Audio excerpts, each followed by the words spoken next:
সুপ্রিয় দর্শকবৃন্দ, আসসালামু আলাইকুম রহমতুল্লাহি ওয়া বারাকাতুহু। প্রীতি ও শুভেচ্ছা নেবেন। আশা করি সকলেই ভালো আছেন। ইরানের সর্বোচ্চ ধর্মীয় নেতা আয়াতুল্লাহ আলী খামিনি তিনি কি আসলেই নিহত হয়েছেন কিনা এটি অবশেষে নিশ্চিত হওয়া গেল। ইরানের রাষ্ট্রীয় যে টেলিভিশন রয়েছে সেখানে স্বীকার করা হয়েছে এবং ইরান সরকার 40 দিনের রাষ্ট্রীয় শোক ঘোষণা করেছেন। এরকম একটি খবর প্রকাশিত হয়েছে ভারতীয় বাংলা ভাষায় প্রকাশিত সংবাদ মাধ্যম আনন্দবাজার পত্রিকায়। চলুন দেখি আমরা খবরটির বিস্তারিত সেখানে কি লিখেছে। ইরানের সর্বোচ্চ নেতা খামেনেই নিহত আমেরিকা ও ইসরায়েলের হানায়, জানালো তেহরান। টানা 40 দিনের রাষ্ট্রীয় শোক ঘোষণা। ইরানের সর্বোচ্চ ধর্মীয় নেতা আয়াতুল্লাহ আলী খামেনি নিহত হয়েছেন। আমেরিকা এবং ইসরায়েল যৌথ হামলায় তার মৃত্যু হয়েছে বলে নিশ্চিত করল তেহরানও। দেশ জুড়ে 40 দিনের সরকারি শোক ঘোষণা করা হয়েছে।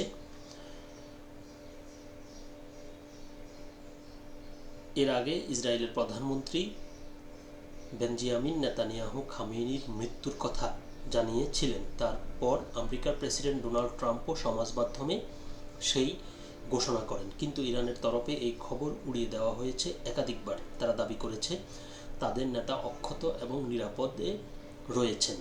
রবিবার সকালে ইরানের সরকারি সংবাদ মাধ্যমও খামেনির মৃত্যুর খবর নিশ্চিত করল।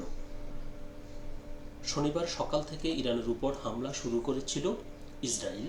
নেতানিয়াহু দাবি করেন খামেনি এবং ইরানের প্রেসিডেন্ট মাসুদ পেজেশকিয়ানকে লক্ষ্য করে হামলা চালানো হয়েছে। আমেরিকাও সেই হামলায় ইসরায়েলকে সমর্থন করেছে।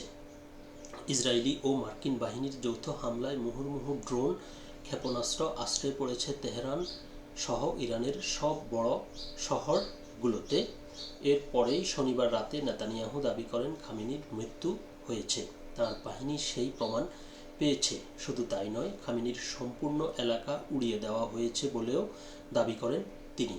কয়েক ঘন্টা আগে ট্রাম্প সমাজ মাধ্যমে লেখেন, ইতিহাসের পাতায় অন্যতম কুখ্যাত ব্যক্তি খামেনি। তার বাহিনীর হাতে যাদের অঙ্গহানি বা মৃত্যু হয়েছে তাদের প্রতি ন্যায় বিচার হলো। ইরানের বাসিন্দাদের উদ্দেশ্যে নতুন করে দেশ গঠনের বার্তা দেন ট্রাম্প। যারা বাইরে আছেন তাদের নিশ্চিন্তে দেশে ফিরতে বলেন। সেই সঙ্গে খামেনি বিরোধী বিক্ষোভকারীদের সঙ্গে ইরানের সেনাবাহিনীকে মিলেমিশে কাজ করার আহ্বান জানান। তবে এখনই ইরানে শান্তি ফিরছে না। ট্রাম্প জানিয়েছেন, শান্তি প্রতিষ্ঠার লক্ষ্যেই আরও অন্তত 1 সপ্তাহ ইরানে বোমাবর্ষণ চলবে। আমেরিকা ও ইসরায়েলের হামলার জবাবে পাল্টা প্রত্যাঘাত শনিবারই শুরু করেছিল ইরান। শুধু ইসরায়েল নয়, পশ্চিম এশিয়ার যে সমস্ত দেশে মার্কিন সেনা ঘাঁটি রয়েছে সেই দেশগুলোতে হামলা চালানো হয়।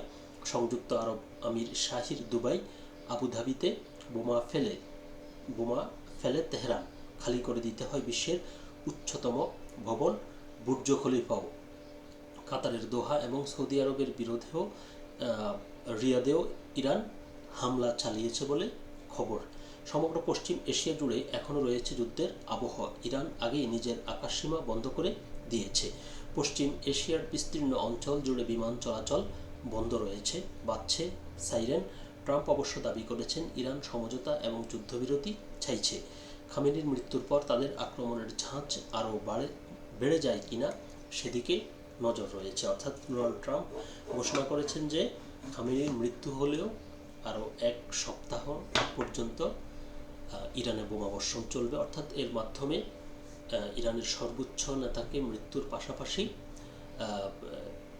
ইরানের যারা এখন রাষ্ট্র পরিচালনার দায়িত্বে রয়েছে গুরুত্বপূর্ণ ব্যক্তিদেরও নিশানা করা হবে, এরকমটাই বোঝা যাচ্ছে।